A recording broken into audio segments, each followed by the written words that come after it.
नमस्कार. माझ्या व्हिडिओमध्ये तुमचं खूप खूप स्वागत. श्री स्वामी समर्थ. जय जय स्वामी समर्थ. या गोड शब्दांनी आपण आपल्या व्हिडिओची सुरुवात करत आहोत. तुम्ही सर्वांनी टायटल बघितलेलं असेल की आज आपण कशाबद्दल बोलणार आहोत. अर्थातच जर तुमचं पोट साफ होत नसेल किंवा त्याच्या मागची कारणं काय आहेत, लक्षणं काय आहे, घरगुती काय उपाय करता येतील, संपूर्ण माहिती जी आहे ती व्हिडिओमध्ये आपण बघणार आहोत. त्यामुळे हा व्हिडिओ शेवटपर्यंत नक्की बघा. बऱ्याचशा लोकांना सकाळी उठल्यानंतर जे आहे त्यांचं पोट साफ होत नाही, गच्च राहते किंवा गॅस झाल्यासारखं वाटते. किती वेळेस गेला तरी पोटामध्ये थोडासा मल आहे असं त्यांना वाटत असते. जर असं असेल तर पोटाची जी समस्या आहे अनेक प्रकारे वाढतात व अनेक आजारांना आमंत्रण देत असतात. त्याच्यामुळे पोट साफ होणं खूप गरजेचं आहे. पण जर असं होत नसेल, पोटामध्ये जे आहे मल राहत असेल, आपल्या ज्या आतडे असतात त्यामध्ये मल चिटकून राहतो व तो जो हळूहळू जे आहे आपल्या आतड्यांना कमकुवत बनवत जातो, म्हणजेच की पाचनशक्ती जी आहे त्यात बिघाड निर्माण करत असतो. जर असं होत असेल तर त्याच्या मागची कारणं कोणती आहेत ते सगळ्यात पहिले आता आपण बघूया. सगळ्यात पहिलं लक्षण ते आहे म्हणजेच की पचनक्रिया जर व्यवस्थित नसेल तर अर्थातच तुमचं पोट साफ नाही होणार. त्याच्या मागचं कारण म्हणजे तुमची योग्य निश्चित वेळ. जर तुम्ही जेवणाची योग्य निश्चित वेळ तुमची ठरलेली नसेल, तुम्ही कधीही उठत असाल आणि कधीही जेवत असाल, तर अर्थातच तुमची पचनशक्ती जी आहे ती बिघडणार असते. कारण जर पहिलंच पचलं नाही तर दुसरं तुम्ही लगेच खाल्लं तर ते कसं पचणार? आणि जर पचलंच नाही तर पोट साफ होण्याची जे आहे ते चान्सेस खूप कमी असतात.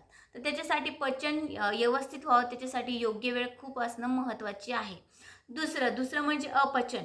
जर तुम्ही प्रमाणापेक्षा जास्त खात असाल किंवा तुम्ही सारखं जर खात असाल तर अपचनची समस्या जी आहे ती मोठ्या प्रमाणात वाढते. म्हणजेच की शरीरात जे पचनक्रिया जी चालू असते, आतड्यामध्ये जे पचनशक्तीची क्रिया चालू असते ती बिघडते आणि ते काय करते, पहिलं जे अन्न आपण आहार घेतलेला आहे तो पचवत असताना ते सोडून देते आणि जे आपण लगेच खातो ना त्याच्याकडे जातो. म्हणजे जे आपण खाल्लेलं आहे ते सुद्धा अर्धवट राहतं आणि पचनशक्तीमध्ये त्यामुळे बिघाड होते.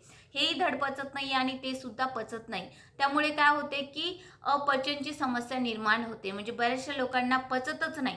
जर आपण खाल्लेलं पचलंच नाही तर अर्थातच जे पोट साफ होण्याचे आहे ते मोठ्या प्रमाणात वाढणार आहे.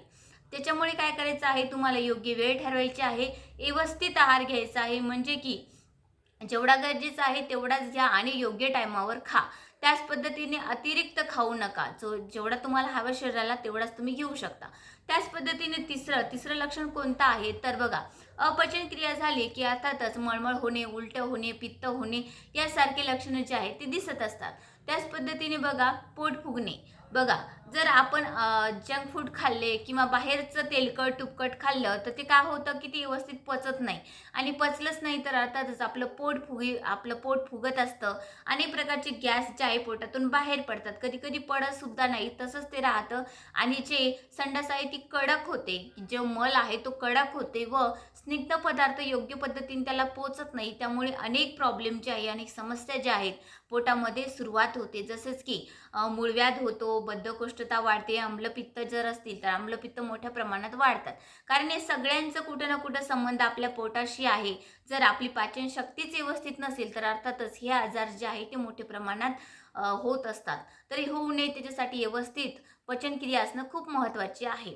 बघा, त्याच पद्धतीने आपण पुढे बघणार आहे. त्यामध्ये जे आहे अनेक आजार जे आहेत ते आपल्याला दिसून येतात. तर कोणते आजार असे आहेत तर अर्थातच जे आहे मूळव्याध आहे, त्याच पद्धतीने बद्धकोष्ठता आहे, आम्लपित्त आहे, सतत डोकेदुखी, हे सगळं जे आहे ना आपलं पोटाचा आकार वाढत जातो. त्याच पद्धतीने आपलं वजन जे आहे ते वाढत जाते.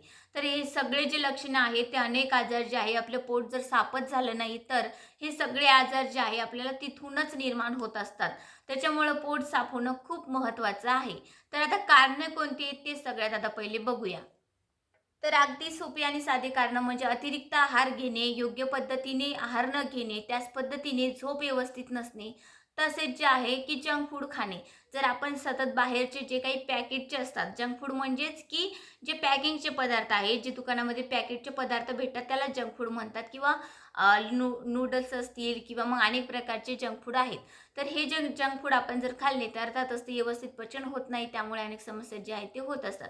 आता कोणते उपाय करायचे आहेत ते आता आपण सगळ्यात पहिले बघूया. सगळ्यात पहिला उपाय म्हणजे तो आहे, तुम्हाला सकाळी उठल्यानंतर काळी मिरे, लोंगा, जिरं, ओवा, बडीशोप यापैकी तुम्ही कोणत्याही 2 पदार्थ मिक्स करा. छान पद्धतीने त्याची पावडर तयार करा आणि सकाळी उठल्यानंतर उपाशी पोटी तुम्हाला 1 ग्लास पाणी टाकायचं आहे आणि त्याचं 1 कप होईपर्यंत तुम्हाला घ्यायचा आहे. म्हणजे हा काढा तुम्हाला घ्यायचा आहे. याने खूप चांगल्या पद्धतीने जे आहे तुमची पाचन क्रिया शक्ती जी आहे ती चांगली होण्यास मदत होते व पोटाच्या ज्या समस्या आहेत त्या कमी व्हायला लागतात. दुसरी रेमेडी बघणार आहोत आपण, म्हणजे दुसरा उपाय बघणार आहोत. तर दुसरा उपाय म्हणजे एरंडीचं तेल. बघा, एरंडीचं तेलाचे आहे म्हणजे खूप चांगल्या पद्धतीचे फायदे आहेत. आपल्या स्किनसाठी, आपल्या केसांसाठी तर फायदे आहेतच, पण आपलं पोट साफ होण्यासाठी सुद्धा खूप चांगल्या पद्धतीचे फायदे आहेत. तर तुम्हाला काय करायचं आहे, उपाशी पोटी तुम्हाला एरंडीचं तेल घ्यायचं आहे. आता यामध्ये कसं असते की जसं वय वाढत जातं त्या पद्धतीने अनेक पोटाचे आजार उद्भवतात. म्हणजे जर तुमचं वय 50 असेल किंवा 45, 20, 30 चे जे आहेत त्यामध्ये जर हे आजार कमी दिसून येतात, पण जसं वय वाढत जाते तसं ते वाढतात. जर तुमचं वय 50 असेल किंवा 45 असेल किंवा 55 असेल तर तुम्हाला काय करायचं आहे, 20 ml ते 25 ml एवढं तुम्ही एरंडीचं तेल आठवड्यातून एकदा किंवा दोनदा गरम पाण्यामध्ये घेऊ शकता. आता तिसरी रेमेडी कोणता आहे, तिसरा उपाय कोणता आहे तो आता आपण बघूया. तर त्यामध्ये तुम्हाला काय करायचं आहे, तुपाचं सेवन करायचं आहे. जर तुम्हाला पित्तसारखे होत असतील तरी सकाळी उठल्यानंतर उपाशी पोटी जर तुम्ही एका ग्लासमध्ये 2 चमचे तूप घालून पिले तर तुमच्या पोटाच्या समस्या सुद्धा कमी व्हायला लागतात. आता बघा, पोटाच्या समस्या कशा कमी होतात तर हे सुद्धा जाणून घेणं खूप महत्त्वाचं आहे. कारण जर आपल्या पोटामध्ये स्निग्ध पदार्थ गेले नाही, वयानुसार आपल्या आतड्यामध्ये कोरडता निर्माण होते किंवा जे आहे कोणत्याही सिच्युएशनमध्ये जर आपल्या आतड्यामध्ये कोरडापणा जास्त झाला असेल किंवा आपण जास्त कडधान्य खात असेल त्यामध्ये सुद्धा कोरडे अन्न असतात.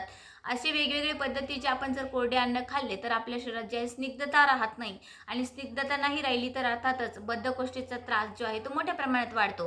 कारण कोणतंही मल जे आहे बाहेर निघण्यासाठी स्निग्ध खूप चांगल्या पद्धतीने काम करते. त्यामुळे तुम्ही सकाळी उठल्यानंतर तूप घेतलं तर अर्थातच जेवणाच्या आधी सुद्धा तुम्ही अर्ध्या तासाने घेऊ शकता. त्याने काय होईल, जर तुम्ही घेतलं तर तुमच्या आतड्यामध्ये ते व्यवस्थित जातं. आणि बघा, आता उदाहरण सांगते तुम्हाला एक समजून घेण्यासाठी. एक भांडं आहे, जर आपण एखादा केक वगैरे करायचा असेल तर त्याला अर्थात काय करतो, तेल लावतो. त्याने काय होते की त्याला जे आहे केक चिटकत नाही, सहजासहजी तो काय होते पटकन निघतं. तशाच पद्धतीने आपल्या आतड्याचं असतं. जर आपण आतड्याला खूप चांगल्या पद्धतीने तेलकट म्हणजेच की तूप खाल्लं किंवा थोडंसं प्रमाण तेलाचं जास्त ठेवलं, म्हणजे जास्तच नाही ठेवायचं, गरजे इतकंच ठेवायचं, तेवढं जर तुम्ही ठेवलं तर अर्थातच काय होईल की त्या आतड्यांमध्ये जे मल आहे ते चिटकणार नाही आणि योग्य पद्धतीने तो बाहेर पडण्यासाठी खूप चांगल्या पद्धतीने मदत होते. त्यामुळे तुम्हाला तूप जे आहे ते घ्यायचं आहे. त्या पद्धतीने तुम्ही दुपारच्या जेवणामध्ये ताक घ्या. ताकाला आयुर्वेदामध्ये खूप चांगल्या पद्धतीचं महत्त्व आहे आणि खूप चांगल्या पद्धतीने जे आहे आपल्या शरीराची शुद्धीकरण करायचं काम आहे ना, ताक करत असतं. त्यामुळे तुम्ही ताक आवर्जून घेऊ शकता. जर तुम्हाला खूपच पोटाच्या समस्या असतील तर मूळ व्याधीमध्ये सुद्धा ताक चांगला आहे. अनेक समस्या ज्या आहेत त्यामध्ये ताकाचा खूप चांगल्या पद्धतीने उपाय होत असतो. आपल्या चेहऱ्यासाठी आपल्या केसांसाठी सुद्धा खूप चांगल्या पद्धतीचा फायदा होतो. त्यामुळे तुम्हाला ताक आवर्जून घ्यायचं आहे. आता दुसरं म्हणजे काळे मनुके. बघा, जर तुमच्या पोटाच्या समस्या खूप मोठ्या प्रमाणात असतील, तुम्हाला अगदी 2-2, 3-3 दिवसांनी संडास होत नसेल किंवा मल जे आहे ते बाहेर निघण्याच्या समस्या मोठ्या प्रमाणात असतील तर तुम्हाला मनुके सकाळी उठल्यानंतर तुम्हाला 20-25 मनुकेचा काढा तयार करायचा आहे. म्हणजेच काय करायचं आहे, रात्री भिजवून ठेवा, तेच पाणी तुम्हाला सकाळी उठल्यानंतर गरम करायचं आहे. त्याचमध्ये मनुके जे आहेत टाकून घ्यायचे आणि छान पद्धतीने एक काढा तयार होतो. 1 कप काढा तुम्ही रोज सकाळी उपाशी पोटी घेतला तर खूप चांगल्या पद्धतीने तुम्हाला जे आहे पोट साफ होण्यास त्याची मदत होईल. तर अशा पद्धतीने छोटे छोटे उपाय करणं तर गरजेचेच आहे, पण त्याच पद्धतीने व्यायाम. आता व्यायाम कोणता करायचा आहे, तर व्यायाममध्ये तुम्ही वज्रासन करू शकता किंवा पवनासन सुद्धा करू शकता, सूर्यनमस्कार करू शकता. हे जे आसन आहे ते खूप चांगल्या पद्धतीने आपल्या शरीरासाठी तर असतातच, पण आपल्या पोटाची तब्येत सुद्धा चांगली ठेवण्यासाठी खूप महत्त्वाचे आहेत. त्यामुळे अनेक प्रकारचे व्यायाम, चांगला आहार आणि आपली दिनचर्या चांगली असणं सुद्धा खूप महत्त्वाचे आहे. योग्य ती झोप. बघा, झोपेचे सुद्धा खूप चांगल्या पद्धतीचं महत्त्व आपल्या शरीरासाठी आहे. त्यामुळे योग्य पद्धतीची झोप असणं सुद्धा खूप महत्त्वाचे आहे. जर तुम्हाला हा माझा छोटासा व्हिडिओ आवडला असेल तर अर्थातच लाईक, शेअर आणि सबस्क्राईब करा. परत भेटूया अशा छोट्याशा व्हिडिओने.